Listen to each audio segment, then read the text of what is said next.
स्नातक द्वितीय वर्ष हिंदी साहित्य के विद्यार्थियों, हम रंग रसायन पुस्तक, आपके जो द्वितीय प्रश्न पत्र की रंग रसायन पुस्तक है, उसमें लक्ष्मी नारायण लाल के एकांकी ताजमहल के आंसू का अध्ययन करेंगे। तो सर्वप्रथम लक्ष्मी नारायण लाल का जो हमारा जीवन परिचय है उससे पूरी तरह से जान लेते हैं। उसके बाद एकांकी प्रारंभ करेंगे ताजमहल के आंसू का। लक्ष्मी नारायण लाल का जन्म जानते हैं पहले तो 4 मार्च 1927 को बस्ती उत्तर प्रदेश में हुआ। आज़ादी के बाद में डॉक्टर लक्ष्मी नारायण लाल का नाम अपनी ताज़ा अनुभूतियों, विषय की विविधता, अनुभव संपन्न, ठोस दृष्टि और गतिशील सामाजिक संदर्भों के यथार्थ को समझने वाली वैचारिकता, सतर्कता के कारण शीर्ष पर रहा है। डॉक्टर लाल ने रचनाशीलता के प्रति अपनी संपूर्ण निष्ठा निरंतर दिखाई है। पिछले लगभग 3 दशक से लगातार उनके संस्मरण, शोध, समीक्षा, निबंध, लेख, कहानियाँ सब प्रकाशित हुए हैं, नाटक वगैरह भी। रोचक और पठनीय होने के साथ साथ लक्ष्मी नारायण लाल की एकांकियों के कथ्य सामाजिक सरोकार, वैचारिक सुलझापन और मूल्यगत सफाई आदि मांगों को बिना किसी बड़बोलेपन, गर्जन तर्जन के पूरा करते हैं। डॉक्टर लक्ष्मी नारायण लाल मर्म को छूने और पिघलने वाले प्रसंगों की पहचान और चुनाव में माहिर हैं। सरल, स्पष्ट, दुविधा रहित अभिव्यक्ति में ऐसा शिशु सुलभ भोलापन और ताजगी जो पाठकों के लिए इनके एकांकियों में शामिल होने को निरापद और अनायास बना देते हैं। इनकी प्रमुख रचनाएं, जिनमें जो नाटक हैं वो है अंधा कुआं, मादा कैक्टस, सूखा सरोवर, नाटक बहुरंगी, सबरंग, मोहभंग। जो उपन्यास है उसमें छोटी चंपा की बड़ी चंपा, बया का घोंसला और सांप, गली, अनारकली। कहानी जो संग्रह है एक बूंद जल, एक और कहानी। लक्ष्मी नारायण लाल का निधन हुआ 1988 ईस्वी में। तो ये तो हमने लक्ष्मी नारायण लाल के जीवन परिचय के बारे में पढ़ा। अब हम एकांकी पर आते हैं। उनका लिखा एकांकी है ताजमहल के आंसू। सबसे पहले पात्र परिचय। इसमें शाहजहां है जो औरंगजेब का पिता है, जिसको औरंगजेब ने अपने पिता को अपने ही महल में कैद खाने में कैदी कर रखा है। तो शाहजहां कौन है? औरंगजेब का कैदी पिता। जहानारा वो शाहजहां की बेटी है, मतलब औरंगजेब की बहन है। ज़ोहरत उन्निसा दारा की लड़की है। औरंगजेब मुग़ल सम्राट है, उस समय का शासक है। मोहम्मद सुल्तान औरंगजेब का लड़का है। दिलदार एक दानिशमंद व्यक्ति है। और जिस समय ये एकांकी लिखा जा रहा है, तो जहाँ से लेखक ने शुरुआत की है, तो सुबह होने में थोड़ा ही समय बाकी है, थोड़ी सी रात बाकी है। आगरा किले का शाही हरम।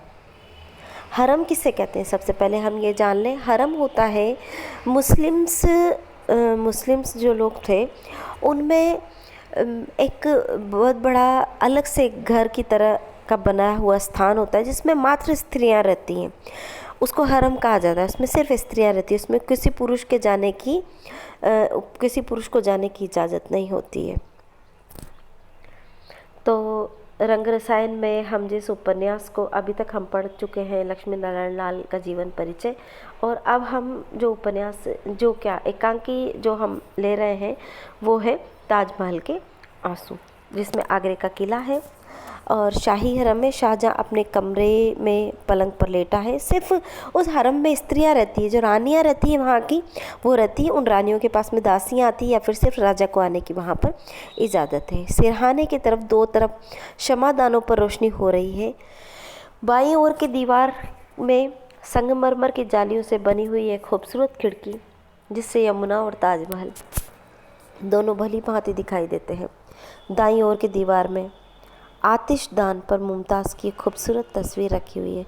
इसके अगल बगल में 2 कीमती फूलदान रखे हैं, जिसमें सजाई हुई फूल और पत्तियां मुरझा गई है।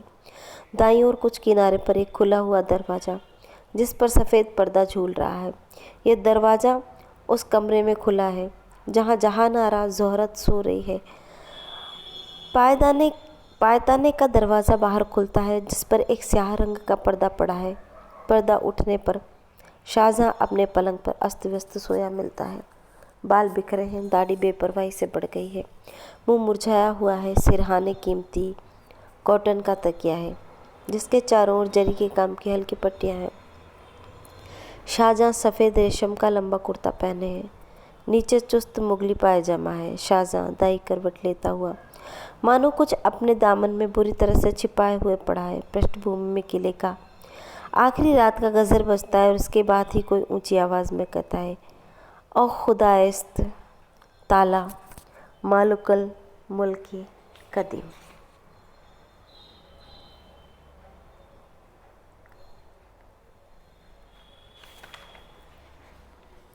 आवाज़ दूर चली जाती है, फिर दूसरी आवाज़ उठती है। शाहजहां चौंकता हुआ और सिकुड़ जाता है।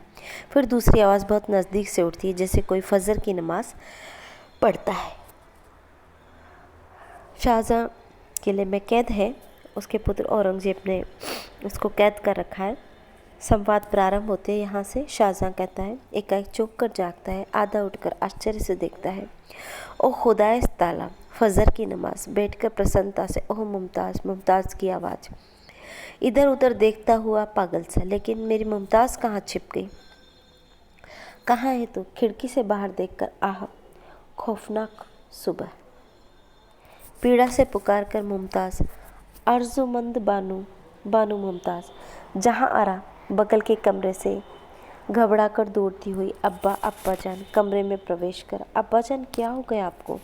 हाथ पकड़कर, क्या है अब्बा जान? खिड़की के पास से बाहर देखता हुआ शाहजहां खिड़की के पास से बाहर, बेटी जहानारा रात बीतने जा रही है। जहानारा परेशान सी, तो इससे क्या हुआ अब्बाजान? आप आराम कीजिए शाहजहां। दुख से नहीं बेटी, नहीं, मेरी आंखों से किसी के आंसुओं का दर्द हो रहा है। जहानारा, मैं इसके लिए क्या करूं अब्बाजान? मुझे हुक्म दीजिए। शाहजहां प्रसन्नता से घूमकर आगे बढ़ता हुआ, शाबाश बेटी शाबाश, तू मुमताज़ का ही तो खून है। तेजी से, बेटी मैं चाहता हूँ इस जाती हुई रात को तू पकड़ ले और कैद कर ले इस किले में। अब मेरी ज़िंदगी की कभी सुबह ना हो बेटी। गिरती हुई वाणी से, कभी सुबह ना हो। जहानारा, क्यों अब्बाजान, आप क्यों इतने परेशान हो रहे हैं? शाहजहां खिड़की से बाहर देखता हुआ, बेटी रात बीतने जा रही है और वह देख तेरी अम्मा यहाँ से भागती चली जा रही है। वह देख यमुना की सतह पर तूफानी लहरों को पार करती हुई बेटी। जहानारा पास आकर देखती हुई, कहाँ अब्बाजान? मैं तो कुछ नहीं देख पा रही हूँ, यह सब वहम है आपका अब्बाजान। नहीं बेटी, कैसी पागल है तू, अपनी अम्मी को नहीं देख पा रही है। देख मेरी आंखों से देख, देख बेटी, वह देख ताजमहल के पास पहुंच रही है, कितनी तेजी से भाग रही है। देख उसकी आसमानी ओढ़नी में सफ़ेद सलमे और सितारे चमक रहे हैं। पन्नों की कमर में मेरा सुर्ख लाल रंग का पुखराज चमक रहा है। सुर्ख रंग का पुखराज चमक रहा है। वह देख भागती जा रही, उसके सर से स्याह गेसू हवा में उड़ रहे हैं। चीख कर पीड़ा से, बेटी कैद कर ले इस जाती हुई रात को। जहानारा, इससे क्या होगा अब्बाजान? शाहजहां घूमकर जहानारा की ओर बढ़ता हुआ, क्या होगा बेटी? तेरी अम्मी फिर लौट आएगी। तेजी से, रात को पकड़ ले बेटी, सुबह न होने दे। सुबह से ही तो वह यहाँ से डरकर भाग रही है। शायद उसका बेटा औरंगजेब उसे भी कैद न कर ले।